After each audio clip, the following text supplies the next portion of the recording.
Hey guys, welcome to Keep It Spiritual with myself, Chris Meredith. Now, I'm so excited to be bringing you the fabulous Sean Parker. In this interview, Sean himself writes a blog called That Guy That Loves the Universe, and also on top of that, he runs a fabulous publishing house which is called That Guy's House. Now, they actually bring you publishing and books that really focus on balancing your mind, soul, and spirit, and of course, bringing you some positivity. That's what it's all about. And their tagline that they go by, that they say, we don't just write inspiring books, we live inspiring lives, which cannot be more true than the fabulous Sean Parker. So I really hope you enjoy this interview with Sean Parker. Well, Sean, welcome to the Keep It Spiritual YouTube show and podcast. How you doing, my friend?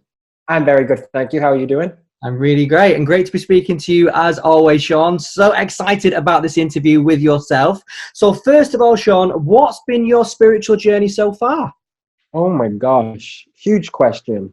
My spiritual journey so far was definitely founded in, I guess, a feeling of not belonging, a feeling of being on the outside, definitely being the awkward misfit as a child and teenager, and actually finding a huge load of comfort and growth in leaning into that something bigger than me.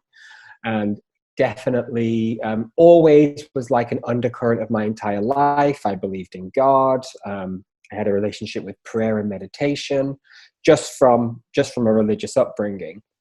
And I'd say the kind of head it all came to is when I was fresh out of university, doing my thing in the world, having a job, having an apartment, having it all very much together on the outside, but feeling a huge, I guess, burden of anxiety and depression on the inside.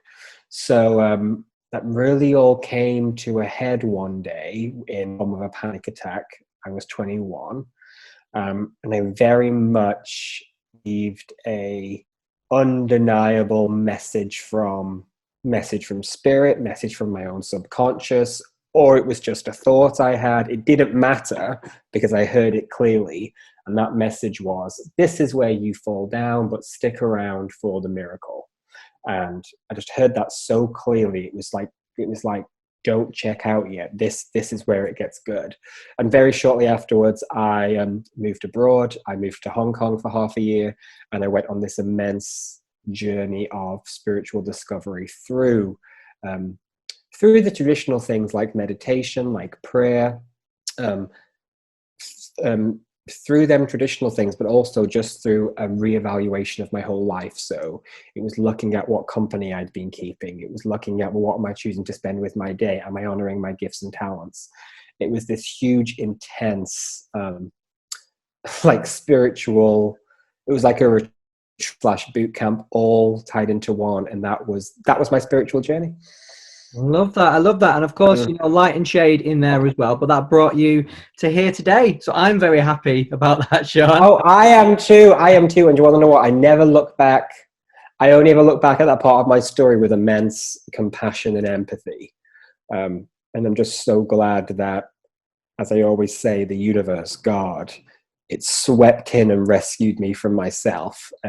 There's so much talk. I'm not debunking anything, but there's so much talk about how, we control our lives, we control our destiny. My experience has been the universe has picked me up in just a gorgeous, gentle way, and allowed life to have its way with me, which has been very positive. So I do believe we're the creators of our own destiny, and the final say comes down to that something bigger than us that will sweep in last minute if it has to. It definitely does. And you've got a strong spirit as well, Sean. You really have. Well, we've got to talk about That Guy's House. It's your own publishing house. Of course we have. So let us know what it's all about. Well, thank you so much for bringing it up. I started out after that journey in Hong Kong I just spoke about. I came back to the UK and I was like, I gotta tell everyone about my spiritual revelations. So this was like 10 years back now, and I started a Facebook page. It was called That Guy Who Loves the Universe. It still exists, and I started to write a book. And like many people, I went back and forth with other publishers. I went back and forth with literary agents. I was in meetings with publishers, etc., etc. And it never came to a publishing deal. It was always close. It was always, can you change this? Can you just maybe tweak this? And this went on, I'm skipping over it, but this was back and forth for maybe 5 years. Wow. And I just remember being very clear about the moment where I decided, well, I'm going to publish this myself, but I'm going to do it under my own publishing imprint. And it was an expensive decision to self-publish a book at the time. But I was very clear, because I was called That Guy Who Loves the Universe at the time. My publishing house was going to be called That Guy's House. And at first it was only going to exist to publish my book. And that was in July. By the October, other authors were asking if I could mentor them through their books. By the January, we had a full fledged of authors for us.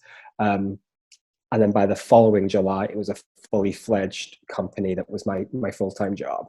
So huge example of the universe having a better idea than you. I didn't strategize. I didn't business plan having a publishing company. It happened. And also, because I got to start my own publishing company, I really got to infuse it with the values and qualities that I wanted when I was in the traditional publishing world. So I wanted the authors to be a group and a family. I very much wanted I didn't want anyone to be a single moving entity. I wanted us to have community aspects. We have group calls once or twice a month. We have an annual author retreat where we all go away. We've done Bali, we've done Hollywood. So it's really coming on board to a huge supportive group of authors where you get to birth your book as you want it to be birthed. And that was another thing, was making sure the authors got final say over their content, over their cover. If they wanted to say something in a certain way and they felt strongly about it, well, they make that final decision. They were all very important things to me, because the last thing anybody wants is an inauthentic, watered down message. And one thing I am truly, beyond publishing, beyond spirituality, the thing that truly motivates me is, what goes on inside the person's head. And oftentimes that's something really gorgeous and spiritual.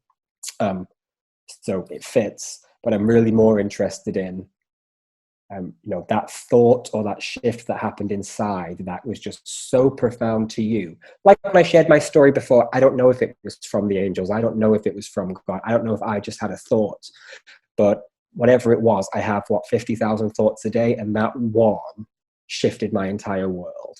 This is where you fall down, stick around for your miracles. And with the authors, I want to say, what was that thought that shifted your entire world? What happened inside of you? And you can't reword that. You can't edit that. You can't give that a gimmick. It's very much about, tell us about your experience in life as real, as true to fact as it can be. And that's what interests me the most. Yeah, it's so exciting. It is so exciting. And one thing, that I picked up there as well, is that clear message, from your publishing house, is that, so many authors out there will have a vision, and, they could go to many other places, and then that gets kind of messed up. It's changed. And then if the book does come out, that's a big if it does come out, it might not be even what they originally wanted. Yeah, absolutely. And it's perfect. And Jordan, what that is what happens. And the traditional publishing world does its thing, and for so many reasons and so many ways. And oftentimes it's only ever in the cause of, let's make this book sell as much as possible. And call me naive, and I'm open to learning. I've only been in publishing for a couple of years.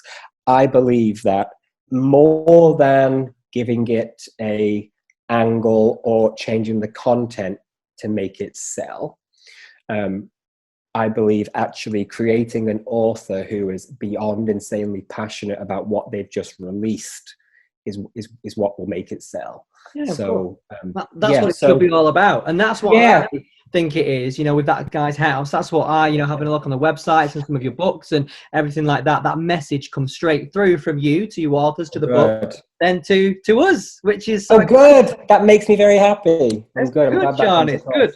Well, got to talk about the logo of That Guy's House.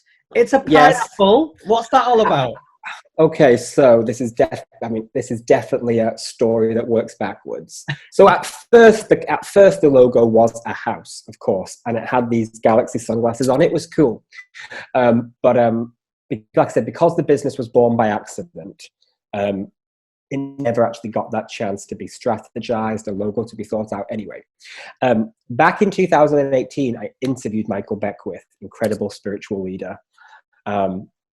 And as I was shopping for props and scenery for the interview, I bought this gorgeous gold pineapple. It's actually this one just a little bit behind me there on the fireplace. And I put that right in the center of the interview. And the camera people were like, it's distracting, it doesn't work. And like I said, something in a knowing, I was like, that pineapple's got to stay. And the logo was still a house at this point. And then shortly afterwards, when it came to rebranding the business, I was like, I want the logo to be a pineapple. And it made no sense. But then doing my research, what some people might know is I began to learn so much more about the pineapple being an international symbol of welcome, it being placed outside doors as an example of people being welcome to come in.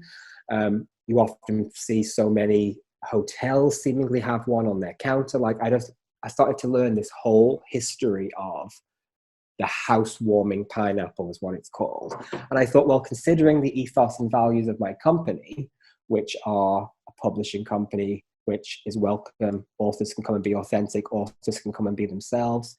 I was like the universe was ahead of me when I bought that pineapple for that interview with Michael Beckwith. So I stand by it. I love it. And even like at times, because of course, I mean, I could go to any brand strategist who would say, but it doesn't say what you do. And I'm like, but it's meant to be the logo. Don't know what to tell you. That's it. That's perfect. I love it. And you probably know more about pineapples than any one of us. Oh my gosh, I do. And do you want to know what? I don't even eat pineapple. It's not even a fruit I enjoy to eat. But like I said, that day when I was going to interview Michael Beckwith, I said that pineapple in the middle. And it grew to mean so much more than I thought. It is. But the thing is that you went with it and you trusted. And look what happened. That's lovely. Exactly. And that's the whole business of that guy's house has been a whole lesson in trust. I didn't want to be a publisher. I didn't strategize to be a publisher. It was something that forced its way into my life. And it's something that, though resistant to so many times, I've honored that calling and that space of bringing other people's messages to life. And I mean, it's really, it's an honor, really. It's something I get to bow down to every day. And I guess anything like I could pass on to anybody, even to myself, to remember that your best made plans, like I said at the beginning about the universe sweeping in last minute, can be replaced by the greater plan. And oftentimes, I'm often in my ego self, where it's like, well, what do I want from my life? Whereas the bigger question is, well, what does the universe want from my life? Mm-hmm. And anytime I've leaned into that, publishing was great. It was a phase. It came at a time I needed it. And I'm like, I'm going to wrap it up and now move on to other things. Well, what is the universe's plan for my life? It's continue to open up a space and the mechanics for other people. And and my ego gets in the way. One day we'll be chatting, Chris, and I'll say to you, I'm done with that publishing thing. It was a phase. It served my needs at a time I needed it. And then I go into my truer self, which is, well, what's the universe's idea of my life? It's to continue to cultivate this community of authenticity and community of resilience.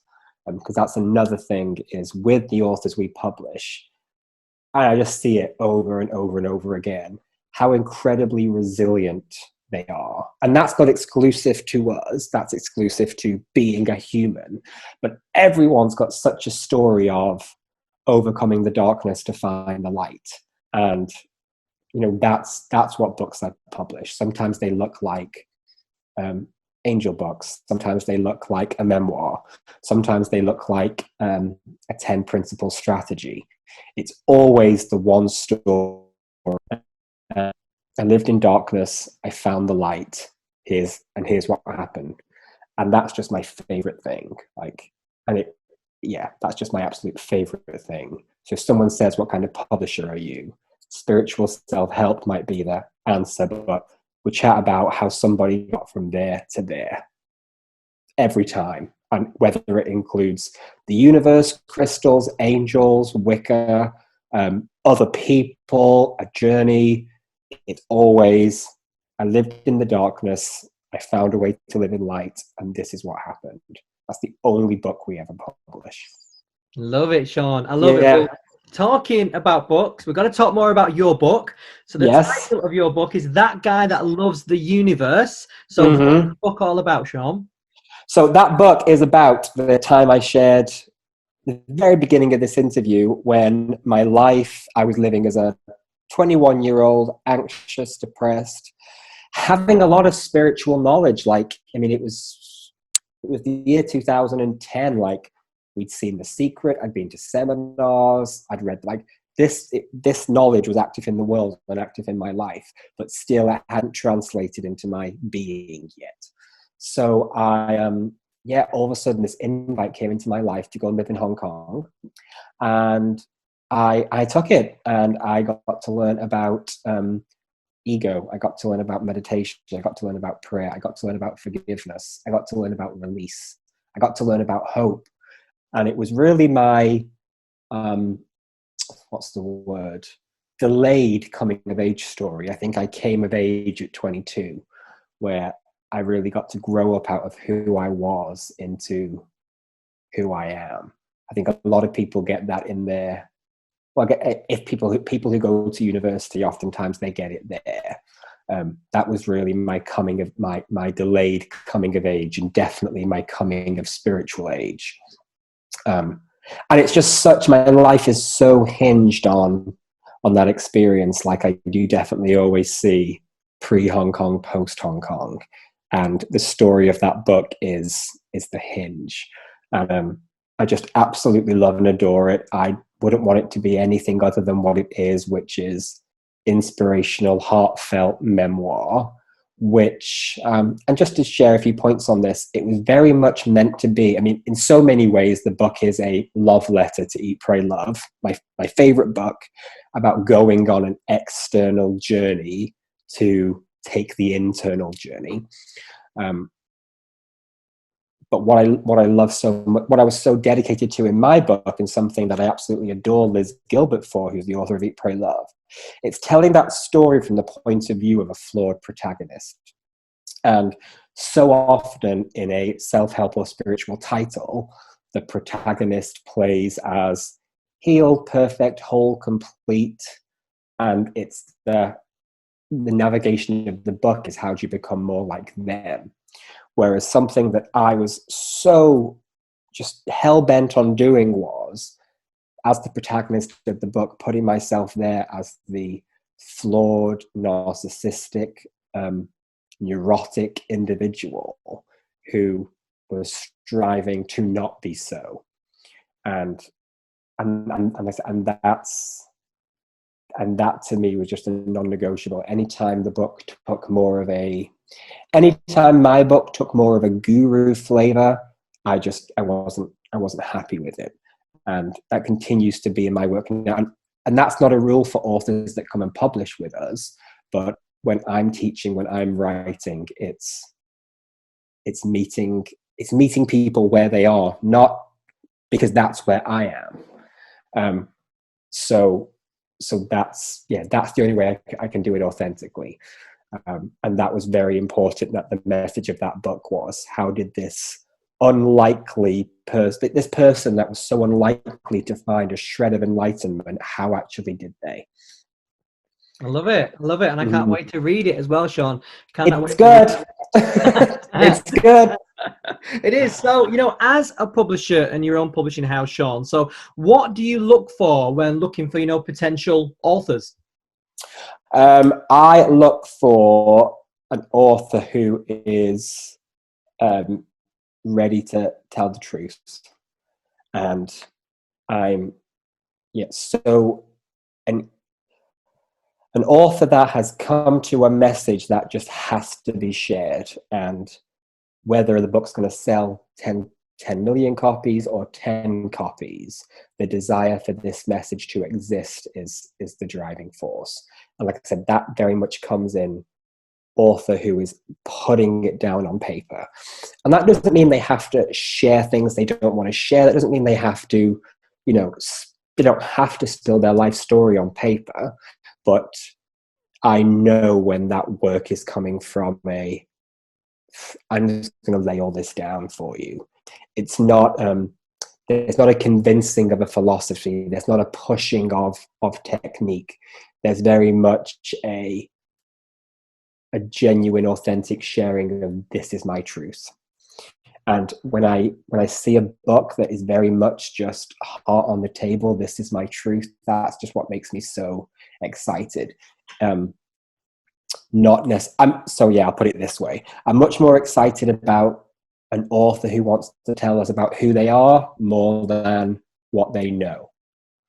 And you learn so much more about what someone knows from who they are. I'll put it that way. Love it, absolutely love that. And then, so what would you say that guy's house and yourself, what do you stand for? Wow.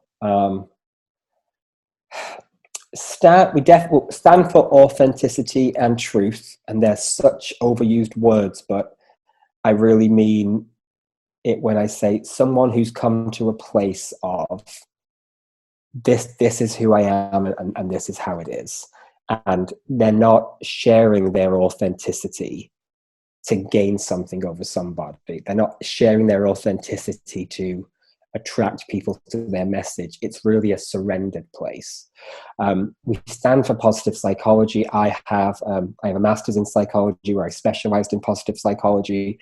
I absolutely am a huge advocate for the positive mental health journey. And that can be done with or without spirituality, but finding that place of quiet within you, finding that place of passion within you, finding that place of purpose within you. Huge advocate for positive psychology. And progression is another one of our points. It's so tempting for me all the time to follow the other publishing houses, and many ways I've always thought that's where we were going. Eventually that guy's house would become more like XYZ. But actually looking at the way we print books is very green. We do smaller occasional print runs. The way we work with authors is very open and authentic. It's tempting to think the more you grow, the more you're going to become clinical and corporate, whereas actually the more we grow, the more we can become green, caring. That's the more we can harness them qualities. And we really stand for diversity as well. And as a white guy, I feel it's hard to say that or hear that, but if you really look at our authors, it's diverse in every way. It's diverse in race and ethnicity. It's diverse in background. It's diverse in location. And that's something I just find paramount to everything, because you can't. Two reasons. One, you can't tell that story from here to there from just one perspective, but also you look across, or you look across gay, straight, black, white, Canada, England, India. It's all that same story of I was in the dark, I found the light, and here's what I did. So it's also, as through being diverse, I've definitely come to learn the common journey that we all take from dark to light. It is, and that's important, that we all do that as well, going from dark to light. And absolutely. We stay in the light. Well, Sean, last question for yourself. What do you love most about the universe? Oh my gosh. What do I love most about the universe? What I love most about the universe is that it loves me and it loves us. It's a warm, loving presence in my life and a source of comfort. And I love, and when I say so, it loves, what I love about the universe is that it loves me. It doesn't cater to my insecurities. It doesn't cater to my neuroses. It picks me up and guides me in the exact path I need to go on. And I guess it's completely personally impersonal in that way. It being all powerful, the universe could have given me that traditional publishing deal because that's what I wanted, you know, back 6-7 years ago. But instead it was like, oh no, like stay with me a while because there's this other thing to go on. Yeah, I love that it loves me, and it doesn't give me what I want, which is the best thing. Is the best thing. Oh, absolutely love it, Sean. Well, thank you very much for being on the Keep It Spiritual YouTube show and podcast, Sean. Thank you so much, sweetie. Thank you for having me. So much love. There we are. That was the fabulous Sean Parker right there. If you want to find out anything more about him or that guy's house, all the details are in the description below. And of course, thank you very much for watching this video. Make sure you give us a massive thumbs up and make sure you hit that subscribe button as well. Until next time, remember, keep it spiritual. See you later.